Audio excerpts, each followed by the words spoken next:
Hello and welcome to another update on PENGU. Well, this chart continues to be in a potential wave 2 correction. Certainly promising. I mean, the previous updates, involved the discussion around this entire correction, which possibly bottomed there in a wave 4 here in September. A lot of coins might actually have formed a meaningful low in September. Here in this case, on the PENGU chart, it's potential wave 4, so a larger correction might indeed have bottomed there. And we're watching for higher prices in a wave 5 towards 6, probably rather 7 cents. This would be a 5-wave move to the upside, and we can say that this wave 1 of 5 likely completed. Based on latest price action, wave 2 is likely still unfolding, might get another low, and then we can watch for higher prices accordingly. Of course, nothing is set in stone, and to keep this potential alive, the price should hold our lower support area, or let's rather say the upper one, because the lower one is really in case we break the upper one, then the lower one will become relevant again. The lower one is between 2.5 cents and 2.9 cents, and this is relevant in case we break below the 2.96 cent level, which is the 78.6 retracement up here, lower boundary of the upper support area. If we break below it, then we're likely still working on this larger wave 4 correction. As long as we are holding above this level at 2.96 cents, I can make a case that circle wave 4 indeed bottomed early in September.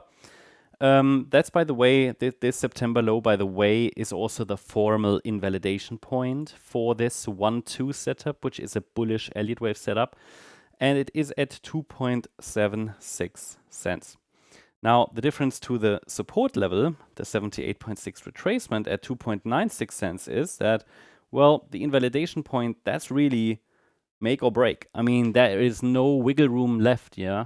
This setup is really invalidated then, or will get invalidated. Below 2.96 cents, we have some wiggle room, right? It's just that below that level, it becomes much more probable that invalidation will happen. It's not an invalidation point, however, but we want to have early warnings.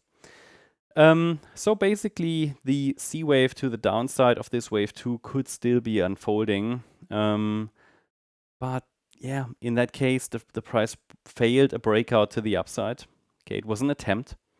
It failed, formed the 3-wave move up. This is not a major problem because a high B wave is actually quite bullish. So yeah, overall, looking for higher prices. We might go a little lower. We might go a little bit lower.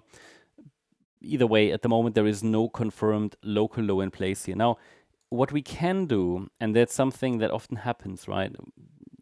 What we can do is we take the length of the A wave down, and then we get an idea of where that C wave might land. And what I actually mean is, what happens very often is that the C wave actually reaches the ideal target, the 100% extension level, and that is currently at 3.3 cents. So that should be an important support level. We already came very close to it.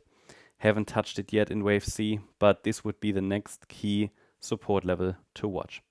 So yeah, basically, as we're heading then into next week, not yet, but soon, we're waiting to see some upside momentum as a confirmation that the 3rd wave up has started.